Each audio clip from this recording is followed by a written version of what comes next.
United States military and first responders. I used to serve in the Navy. I checked into SEAL Team 2 in 1998 and was issued my first wetsuits and diving equipment from ADS. When I got out of the military, I found ADS to be a place where I can continue to serve. I served 23 years in the military. I was a medic. I either provided care or provided equipment that saved lives on the battlefield.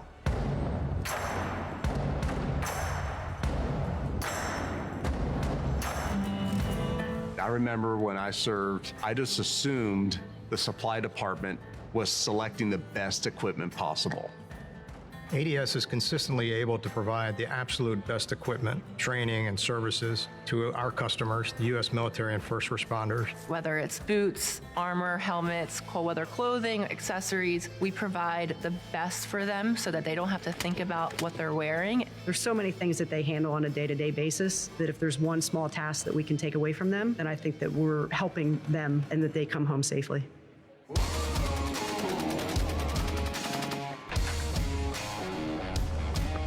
ADS at its roots has always been about connecting technology to the warfighter and expediting that path so that our service members could have access to the best equipment available to them. Since 2022, we've shipped to almost half the countries around the globe, and we'll continue to add to that list this year. We're constantly looking at ways to improve how we can get better, how we can get faster, how we become more efficient. We really are always trying to find that solution for the customer. You can pick up the phone and call me, say, here's my problem, fix it. And if I don't have the answer, I'm then gonna loop in every single person to come in there and help you do it.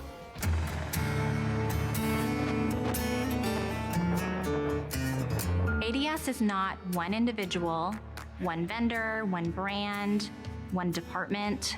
ADS is an entire team of collaboration. It's not just our ADS teammates. We think of our customers as part of our team as well. Our customers continue to come back because of the knowledge and care that we put behind every order. No order is too small or too large. We put the same care and the same energy behind it to ensure that the customer is, one, educated on what they're buying, and two, satisfied with the product.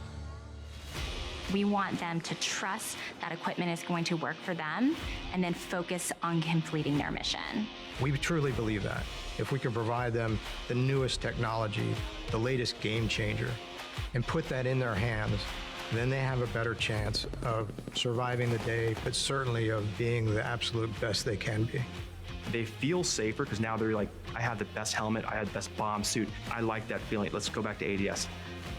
It really is people invested in our soldiers and our first responders and those on the front lines of duty because they truly care about these men and women and getting them home safe.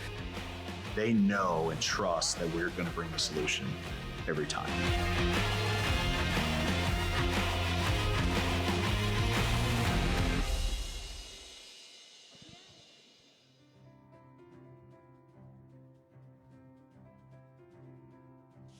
Thanks for joining us this afternoon for the Emerging Technology panel.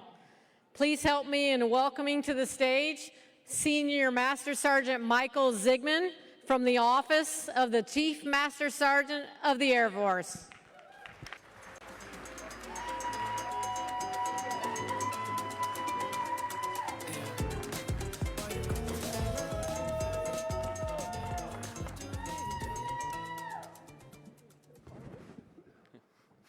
Good afternoon, and I'd like to welcome everyone to our panel, Emerging Technology.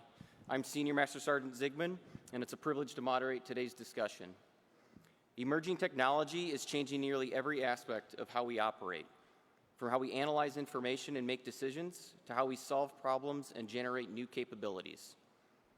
With that opportunity also comes responsibility.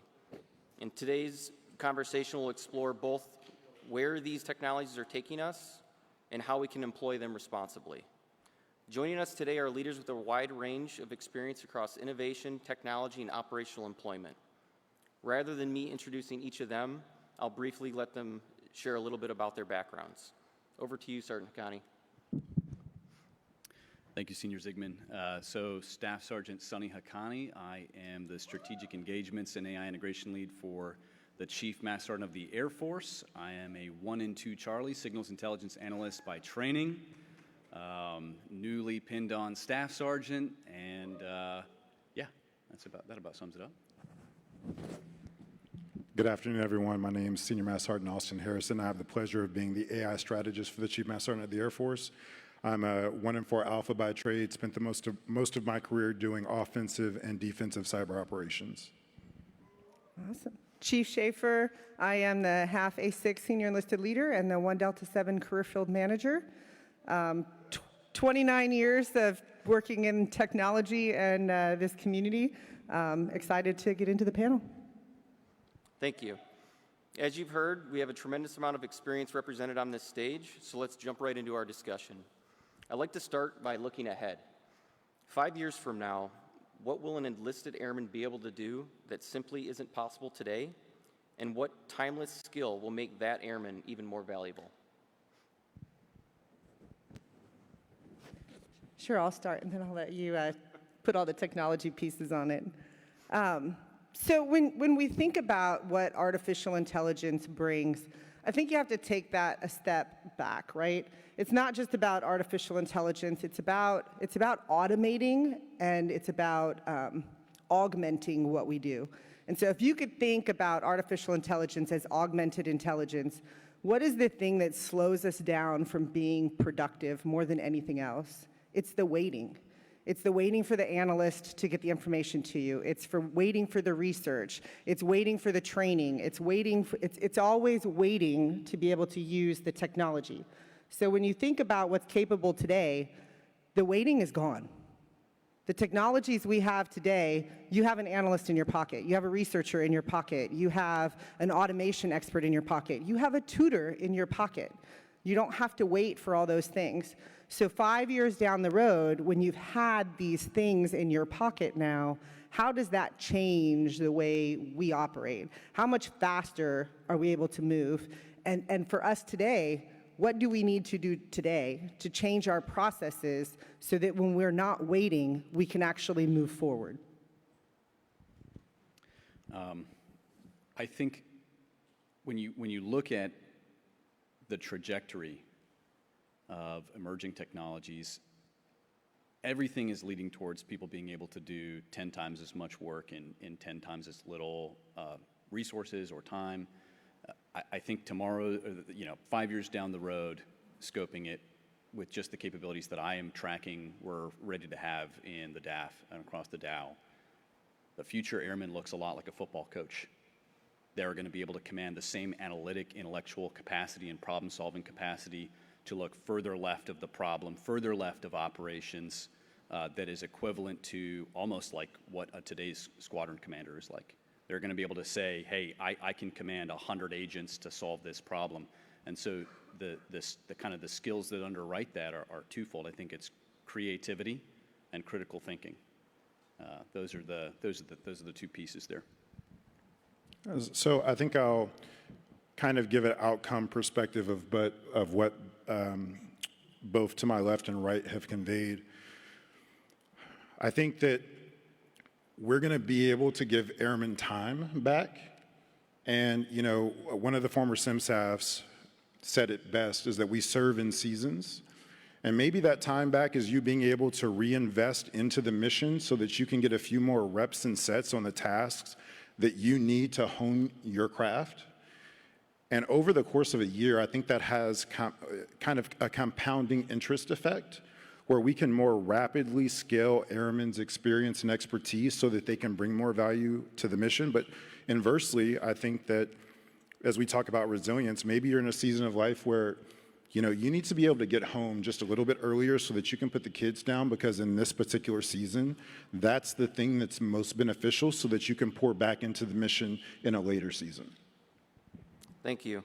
And building on some of those points, yesterday SEAC ISOM talked about how AI train has already left. So with some of the information you just provided, what can airmen look to now with that AI in their pocket and the things that they can do? What specific tasks do you think they can execute in this moment? Yeah, I think as we had this conversation from an occupational perspective, I'd ask for you to look at how you're going to use AI in 3 different ways, right? So there's individual AI. And that's about you understanding how your brain works and the things that you're doing and how you can use tools to execute those daily functions faster. So have any of you ever tried to have a conversation about something you're passionate about and you're looking for someone that's just as passionate and then you lose them 5 minutes into the conversation? AI can be that person for you. That thing that you can have the conversation with that's going to stay at your speed and poke the holes in your conversation, and it will literally play the part that you ask it to. Be my champion, be my argument, be the person I'm debating against, right? And so, when you think about that individual AI, it's all about how your brain operates and how that tool can work in your favor. But then you have institutional AI, right? And so that's where, as an institution, where are the places that we need to embed AI into our operations so that we're not spending time doing the things. Think about how many times you have to edit an EPB or rewrite a memo. If you're putting that through Gen AI, you should never have to edit it because you have shaped it to what your leadership is looking for, and it should be a one and done. Every time you get feedback, you inject that back in to make sure that you're doing it exactly the way your leadership is looking for. And then you have functional AI. And that's where you're going back to our functional capabilities and having our teams of functional experts integrating AI into what we do from a functional perspective. And that's going to increase our breadth of how deep we can get into the mission and also alleviate some of the time that we spend doing things that a human being doesn't necessarily have to do. So we're rapidly working with the Department of War to bring more capability to GenAI.mil and other platforms. The thing that I would say is, one, data literacy. We need airmen to understand what is being done with the data, how it's being stored, what it's being used for. When was the last time anyone here read the terms and conditions or the privacy policy for the apps that they're putting on their phone? I see maybe one hand up in this entire room. So we have to become a data literate Air Force because the risk, I think, of this technology is that it is the largest aggregator and collator of information that we have ever seen in human history. So from an OPSEC perspective, we have to have that lens on how we use this technology and what we use it for. And I think the first step is understanding the data, the categorization, the classification of the data, understand what systems are approved for all of those different categories and classifications. And then we gotta find the training. And the CMSAF's AI action team, we're working on getting training in various venues that will naturally meet airmen through the waypoints of their career, so that we can ensure that once the capability is there, it doesn't feel like you're kind of feeling your way around in the dark, trying to find what right looks like. I think the biggest operational risk is actually in not being creative enough. A lot of to kind of combine a couple of elements that you both raised. We don't know what data we have. The impulse that conventional AI, LLMs, encourages within us is to just throw it all into a chatbot. That creates the same kind of attack surface that we're trying to avoid. I think in many of the best solutions that we see, but many of the best use cases that come through the CMSAF AI action team, there are a lot of the time a much more narrow scoping of data to a very specific operational problem that's cross-checked by deep expertise.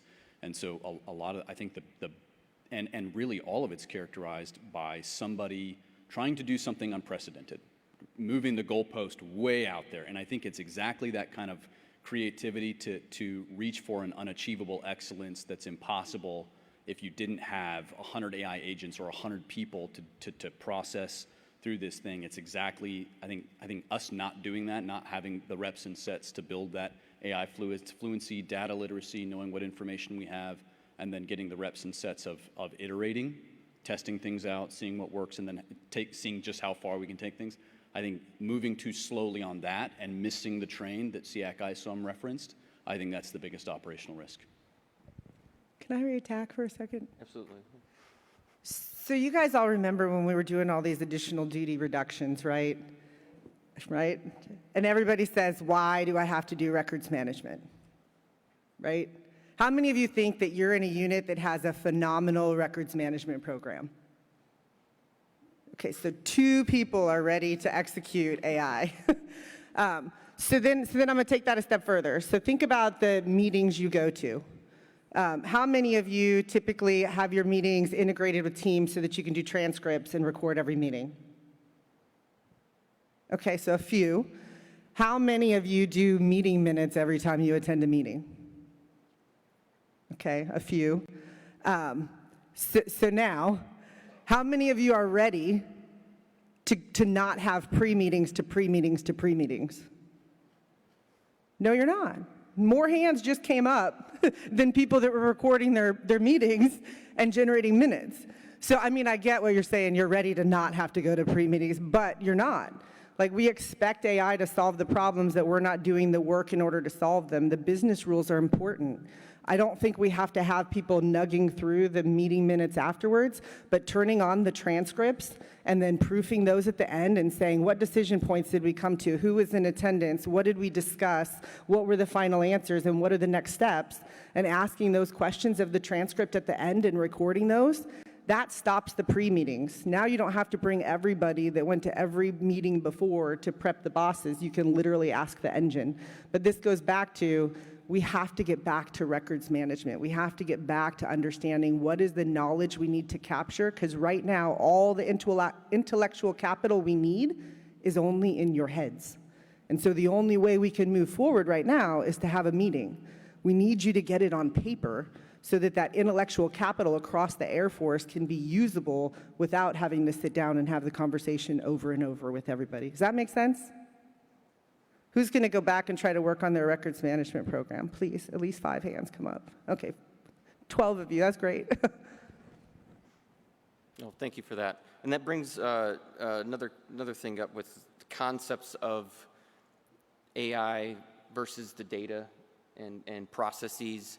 Can you expand a little bit about the differences between those so we can more understand the concepts separately, but also how they intertwine and like feed each other? I hate always going first, but I guess that gives you a starting point to jump off on. You know, if you think about digital intelligence, you've got digital literacy, data literacy, and AI literacy, right? So your digital literacy is knowing how to use the tool and to select the right tool to achieve the outcome you need for the task at hand. But then your data literacy is understanding how all of that data comes together, and then now how do you integrate AI to automate that and to take it to the next level and bring intelligence into the process. But understanding data is something that our airmen are not inherently taught. And so how many of you have pulled 2 data sources together and integrated them in like an Excel sheet or even in AI? Like how many times have you seen an outcome in a report that was generated like that, and then when you peeled back the onion, the answer that you got from that spreadsheet really didn't match ground truth? And that's one of the things we haven't taught our airmen is like, if I pull a manpower roster from the server and it's from a month ago data, and then I pull a position roster from the server and it's 6 months ago, you're not talking about 2 data systems that are the same, right? There's so many changes that happen between the 2. That's part of data governance, is not just taking 2 pieces of data and putting it together, but understanding what that data represents from a time phase, and are you implementing them correctly? So it's not just about teaching our airmen how to use AI. It's about teaching them how to understand what the tools the Air Force gives them can be used, how the data we store is time-phased and structured, and then how can you bring intelligence in that in order to use it? So I think the one thing that I would add would be understanding the basic principle that I think we sometimes forget. I think a lot of people look at the LLMs that are available to us and we think that if we just ask it the question, it'll automatically, magically know the full context for the thing that we're really asking, and it will get a good output.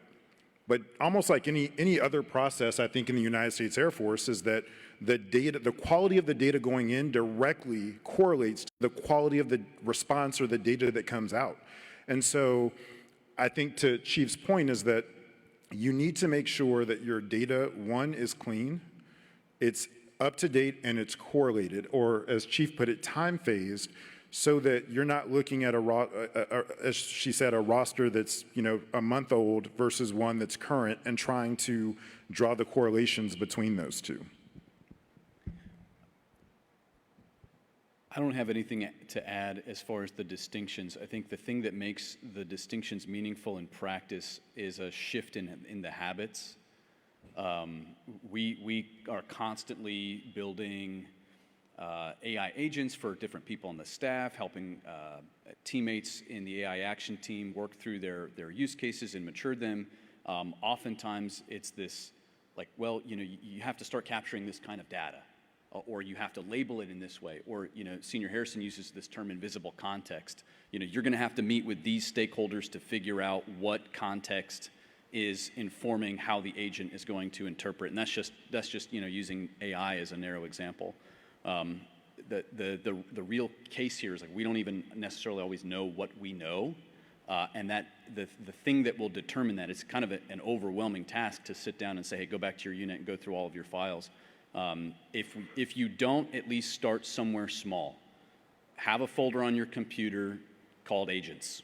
Every time you do a repeatable task, name it, put the data that you're, the gold standard data that's in there, label it for yourself so you know exactly what's in there, create some index, explain how to interpret that data, and get in the practice, create a habit for yourself of explaining these things. And it's just like if you onboarded a new employee who had a nuclear battery in their back and would do anything that you asked them to do if you could only explain it to them. All you have to do is write it down on paper. That's a little bit like what we have access to right now. And it's mediated by our habits to then make that data machine readable or usable. And today it's AI, tomorrow it'll be quantum, tomorrow it'll be robotics. It's going to be the exact same thing. How do you take the data and make it applicable to whatever emerging technology we have access to? Thank you. And speaking of that, there's obviously OPSEC concerns, and we've touched on it a little bit. But what are some of those concerns surrounding AI, and how can airmen protect themselves, their data, their unit's data, the mission that they're operating in? Yeah, I think the first thing you have to do is, like, we're fairly good. It's like, think about all the videos you watched about OPSEC when it's like, don't talk in the restaurant about your work because people are watching you. And it's about, if somebody's sitting in a break room, like here, if somebody was sitting at the market here that wasn't with this conference and just sat next to tables that came in and out and listened to the conversations throughout the entire conference, how much do you think they could glean without coming in this room at all about the operational challenges of the Air Force, what people are angry about, how people feel about the PT test, you name it, right? They're going to have it all of the things that could, you know, instigate churn. And so, but we've been trained to think about these things. We don't do it very well, but we've been trained to think about it. And all they're doing is collecting bits and pieces, indicators, to get after our critical information. And AI has the capability of doing the same thing. You give it enough insignificant details, and we're seeing this across the Air Force, and it can actually produce classified output. And so you also have to be thinking, when you're talking operational things, not necessarily the administrative things, but operational things, what things you're asking it to help solve. Don't have it write your strategy for like tactics for defeating our adversaries unless you're doing it on a classified system, because it can absolutely construct that and then spit out classified information. So you really have to be thinking about those critical indicators when you're talking to an unclassified AI, just like when you're sitting in the break room. Now, obviously it's approved for CUI, but still thinking it through. You definitely don't want to get in the bridge where you're talking around classified things so that you can simplify it. Just move to the classified network. So, one, I think you have to understand how these models work. You know, right now, these these frontier models have consumed the sum total knowledge of the entire human race that has been digitized. So there's two components that's able to make these models better. One is better hardware. But two is more data to consume. Now, again, we're not, as the human race, we're not producing enough data at scale to make these frontier models significantly better. And so you have to think, well, how are they making them better? Where are they getting the data that they're currently relying on? Well, if you look at those terms and conditions of everything that you put into some of these models that are on commercially available, if you have that box ticked that says, help us improve our product, if you pull the onion back, effectively what they're doing is they're storing all of your data so that in 6 months, when they go to retrain a new model, they can now send all of your data, push all of your data through that model to train it. And then you might be thinking, well, maybe it doesn't have that much access. But I've talked to airmen who are connecting commercially available LLMs to their email. Your email is a part of that data set that is being retained. What do you have in your email that you don't want showing up when an LLM starts to hallucinate in 6 months? Probably quite a bit, whether it just be your social security number maybe, your credit score. There's a lot of data that we inherently give over, and I'll finish up with this question with this, is that if you're using something for free, a lot of times those providers don't really give you an option to slide that ticker so that you don't hand over your data. And if you're receiving something for free, it's not for free. You are actually the product. You are actually the thing that's being used. You might not always know it, though. 100% agree. I would only add, we're in an arms race of ideas, plain and simple. Their adversaries across the planet are accumulating as much data as they can for nefarious purposes. Especially as we start to really build strong instincts for how to solve operational problems with whether it's AI or quantum or whatever. Protect those ideas. In Intel, we're blessed. We can have these conversations all day long in a skiff. And as long as we can kind of mentally separate that and know where not to talk about things, it makes it easier to protect those ideas. For folks who are not, who don't have that luxury, look for established channels. Connect with members of the AI action team. We have folks that are that can take in and interact with your ideas on classified networks and help you flesh things out. We can channel those to appropriate stakeholders. Especially when they're dealing with like tight operational problems and a lot of data, it really is worth just looking for the established channel, and we're doing a lot to provide more access points to that as well. Thank you. I'd like to open up the questions to the audience. I'm going to ask one more to the panelists, and as they answer, you can line up, and I'll call on as soon as we close out. When an airman builds something genuinely useful, what's the clearest path from cool demo to fielded capability, and what are the biggest barriers along that journey?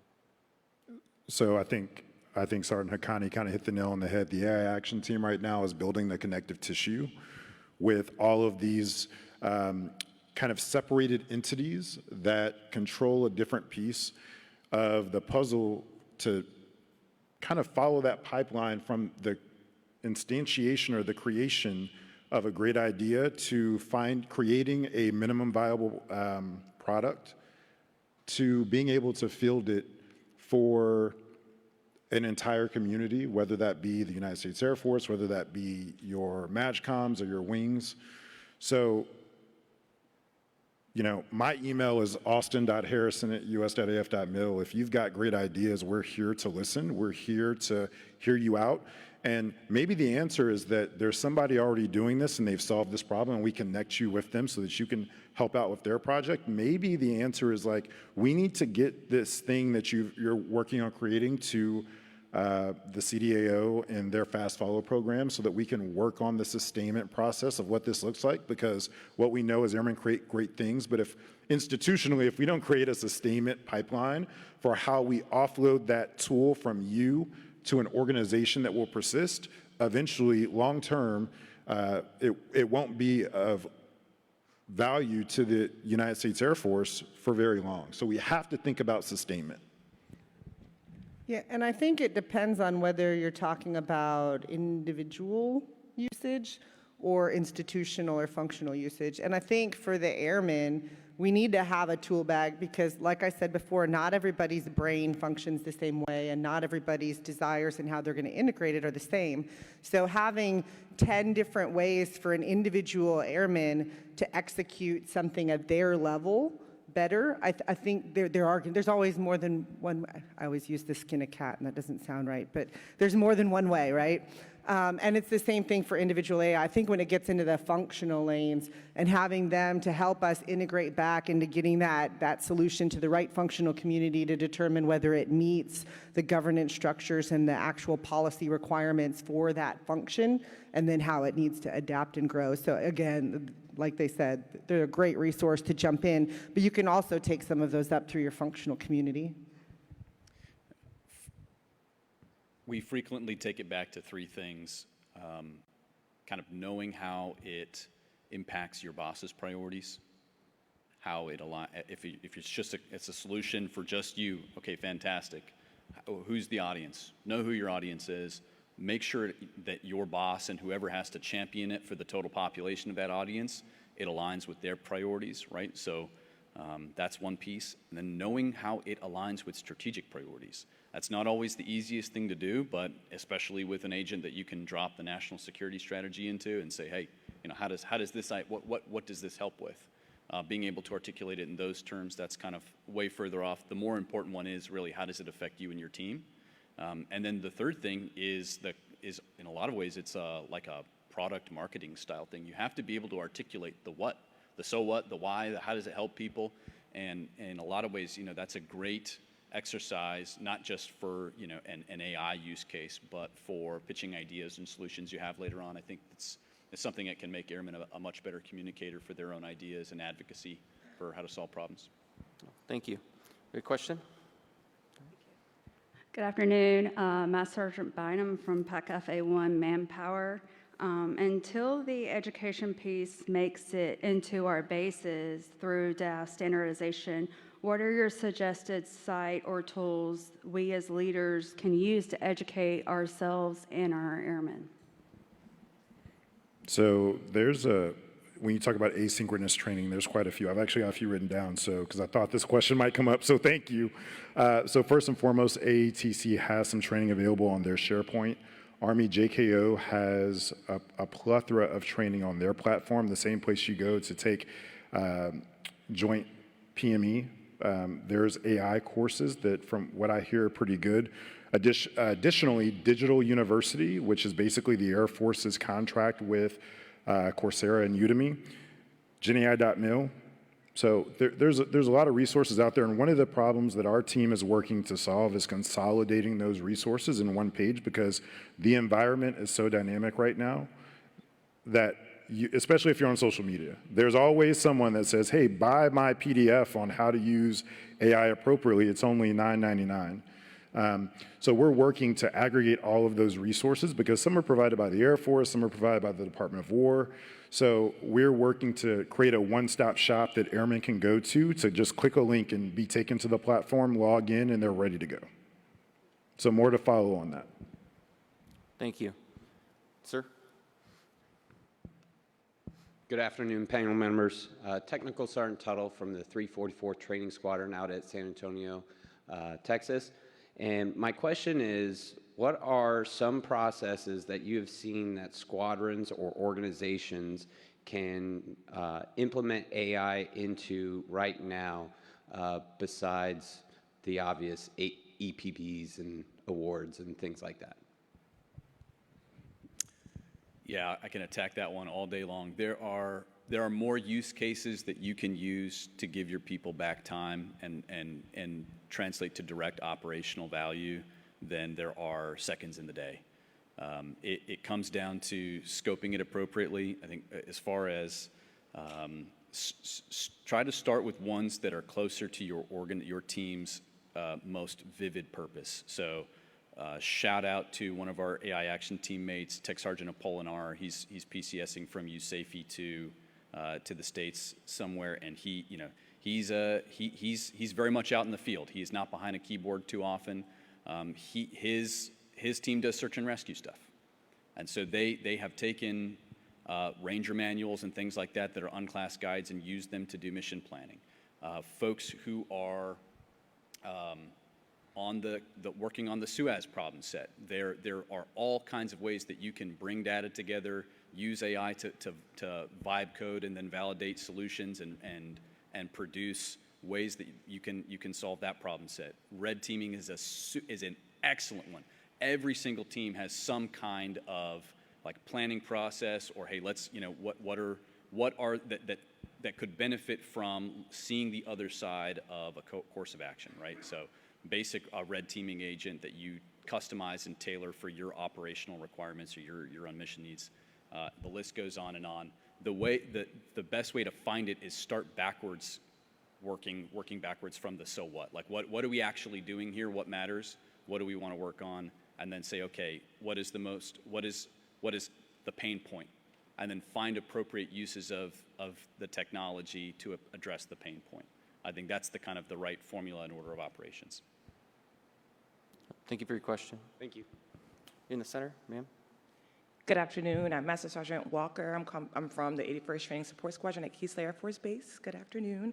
I apologize if this question seems ignorant or not as intelligent. I have a fundamental knowledge on AI. Most of the information that I glean is typically like fear-mongering, the data centers and the water and all that. But when we talk about integrating AI into our units for processes, I know EPBs and 1206s are usually like a broad methodology that we use.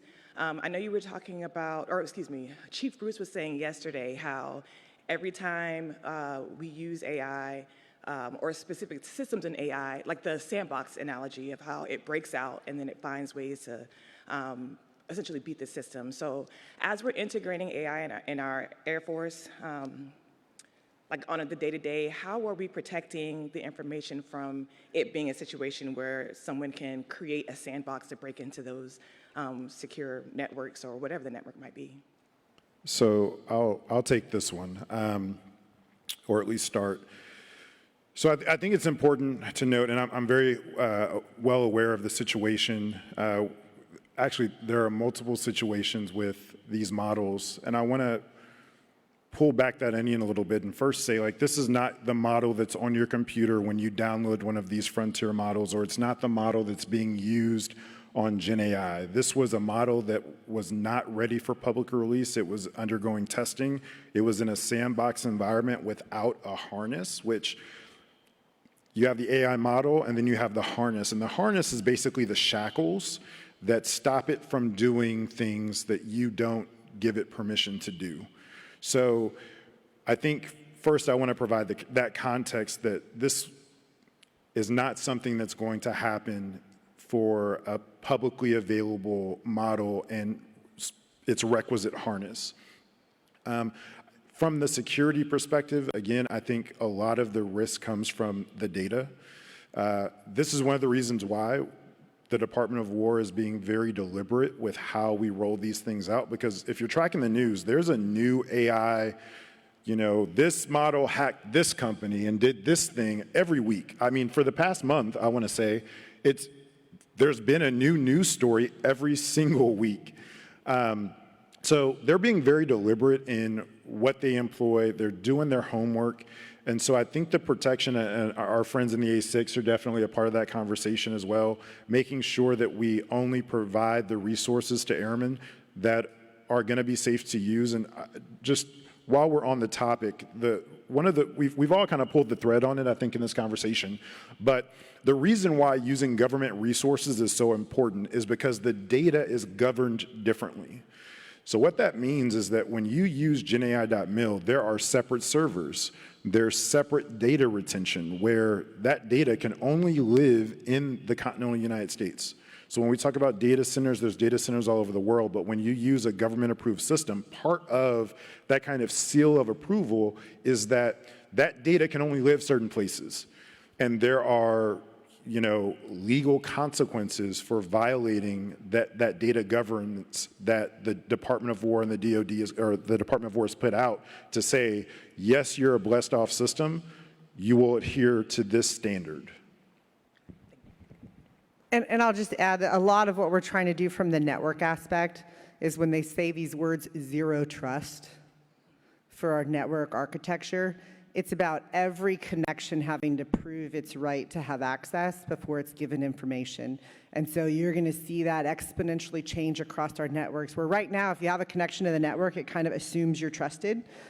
We're very much moving to a model where every time you connect to the network, it's going to make sure that you are still the trusted thing that you were yesterday, and you're not someone else pretending to be you. And so every day as we update infrastructure, meaning update systems across our network, we get more and more secure because we move more and more towards that zero trust environment. I just want to add one super, just tangible layer to that. What can we do? I think the reps and sets that we get by practicing on unclassed networks with authorized government resources, practicing data management, practicing the art and science of using the right information to ask the right question, practicing prompt engineering, agent engineering, things like that. These are going to be invaluable for developing the instincts. You hit the nail on the head. You used the right term. It's integration. And AI integration, like any other new technology, it's a little bit of a martial art. You have to practice it, and eventually you practice it long enough, you get an instinct for how it can go wrong. We got to practice that and build that in a safe environment before we start having access to extraordinarily powerful capabilities that we can ask the wrong question to or provide the wrong information to, and it gets out of hand or acts in a way that's unintended. So that's what we can do right now is kind of really practice on those approved government resources, GenAI.mil. There's lots of stuff coming down the pike with that within the DAF. Thank you for your question. We have about 7 minutes left, so if we can get 2 more questions. Let's start with you, ma'am, and over here to the right after. If we can get some quick fire answers through. Hello, my name is Sergeant McCann, and I'm from Joint Base Andrews. I have a 2-part question. I'm actually the records manager POC for my wing, and I got really excited when you guys mentioned it because it's something that's always overlooked. My first question would be, I have troops that are also manage it under me, and I have a hard time motivating them to want to take pride in this part of their job. And my question is, what are some ways I could take back to my unit and advise them like this is actually really important to the Air Force? And then my second question is, what are some ways to motivate the wings and commanders and people that are the POCs and within their unit to take this role serious? Yeah, sometimes that's about getting them to walk the dog. So what I mean is ask a unit what their biggest data problem is. And then ask them what pieces of information do they use to make the decisions for that problem. And then ask them where they store that information and how they make sure that only that information is there. And you kind of lead them to the answer you want them to see, which is, oh, I'm not storing it in the right places. It's on my desktop, on my computer, and it's on that guy's computer, and it's on that airman's computer over there.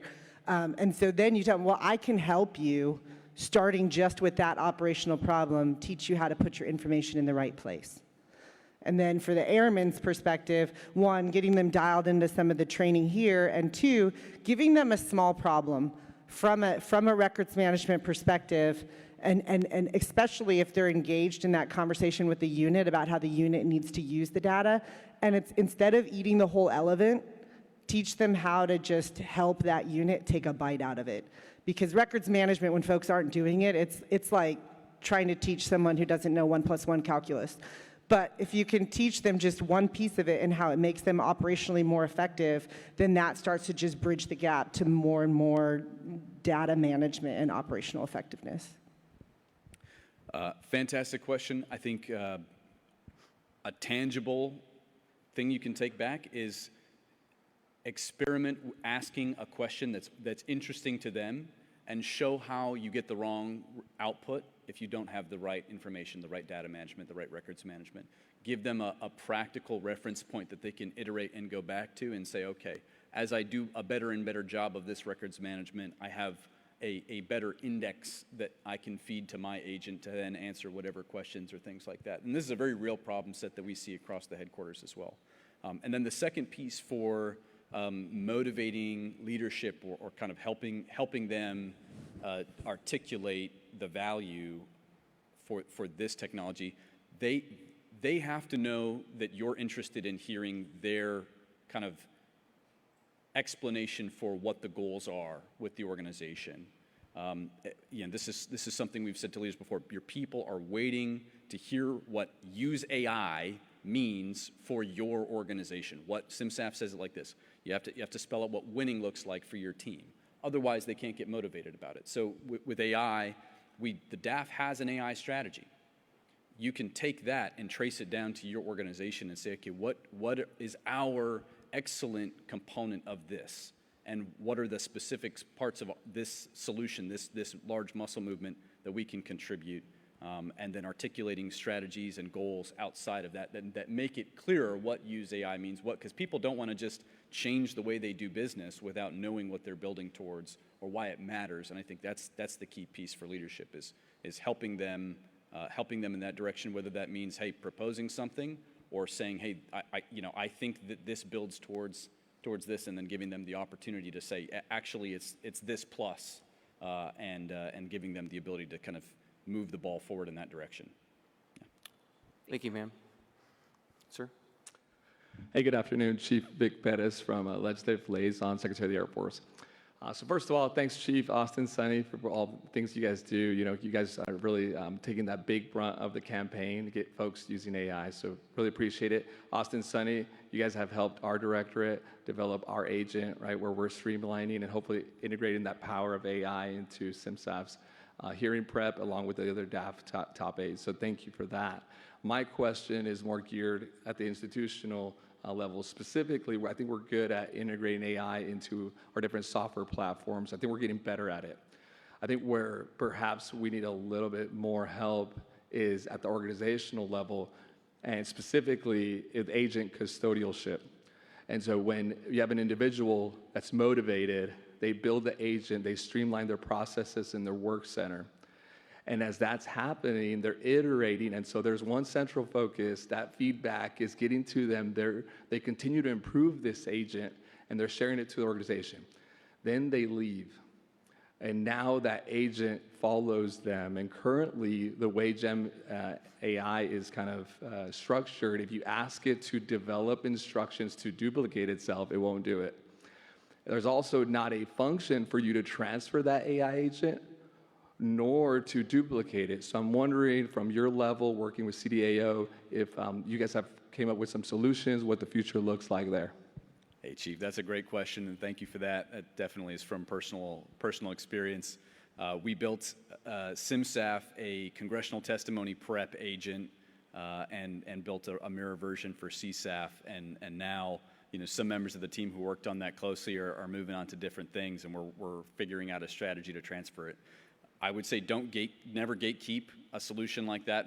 Put a Teams channel, say, hey, here's the master prompt, here are all the files, here's the recipe for how to make this agent.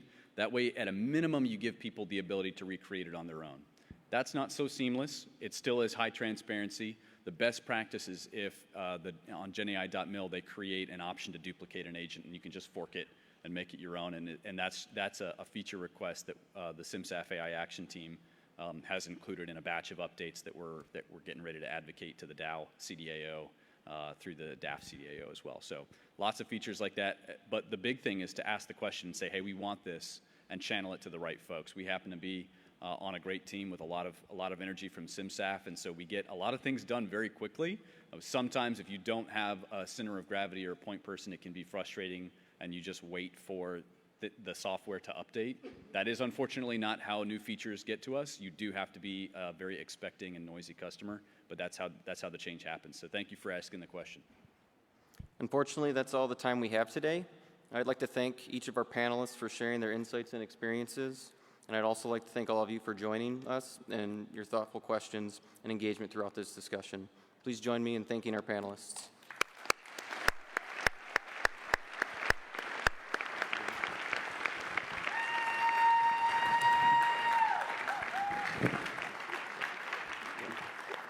All right, teammates, our next two sessions take place in the breakout rooms, starting at 13:30 and 14:30, respectively. Please be back in this room and bring a friend for the 1520 CMSAF Wolf keynote. 1520, be back in here in your seats. Thanks so much.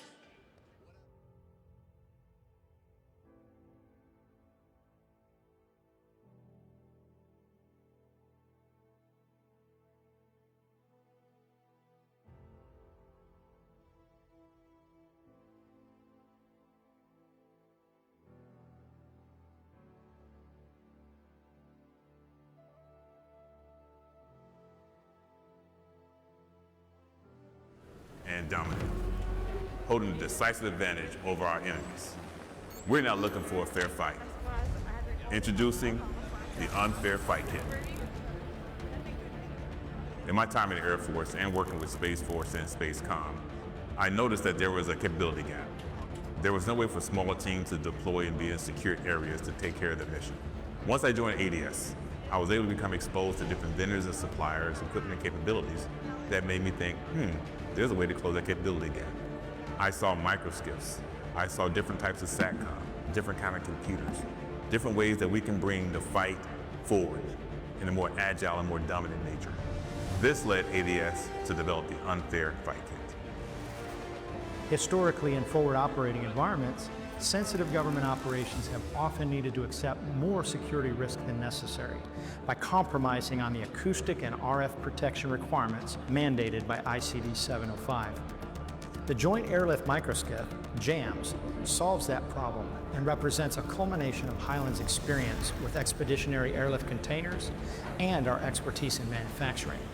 By enabling rapid worldwide deployment of various sensitive missions and keeping them secure, the HEI JAMS is a game changer. In worldwide technology, we consider ourselves as a trusted advisor, where we bring solutions together from any OEM to meet the customer's requirements. We have in-depth knowledge with putting together holistic network solutions to meet the warfighter's requirements, all the way from WAN transport backhaul options to the routers, the switches, or the servers needed for network distribution and services, down to the end-user workstations. The Airbus Ranger family of terminals are a game changer in satellite communications. Its modular design allows for seamless switching between C, X, KU, and KA bands in seconds, adapting to diverse mission needs. The lightweight, durable design makes packing and deploying easy and ensures reliable connectivity in any extreme environment. A single trained operator can assemble and employ the system in under 10 minutes. At NBCP, our obsession is to empower the warfighter regardless the environment that they're serving in. We accomplish that by providing cutting-edge video communication systems for any situation. Our new Recon line of expeditionary LED systems fits the Unfair Fight concept perfectly. Within the Unfair Fight Kit, the Recon affords the warfighter a self-contained, ruggedized video teleconferencing display for secure communications anywhere and at any time.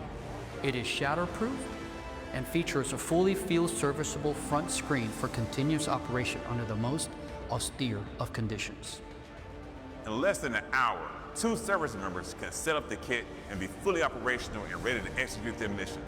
This Unfair Fight Kit is the ultimate solution in providing the warfighter with agile combat employment, allowing our forces to have an unfair advantage anytime, anywhere.